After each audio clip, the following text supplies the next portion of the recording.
भैया जी बुलेट लेने का कोई खास कारण? नहीं, मतलब कोई खास रीजन नहीं है, लेकिन टू व्हीलर सेगमेंट में ये इकलौती ऐसी गाड़ी है जिस पर चलने पर सामने वाला हमेशा इस दहशत में रहेगा कि उनकी कमर पर तमंचा लगा ही नहीं हुआ है, बल्कि फुली लोडेड है।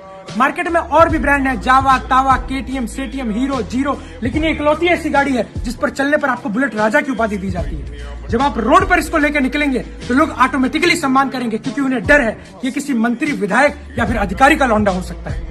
बस इसीलिए ले लिए।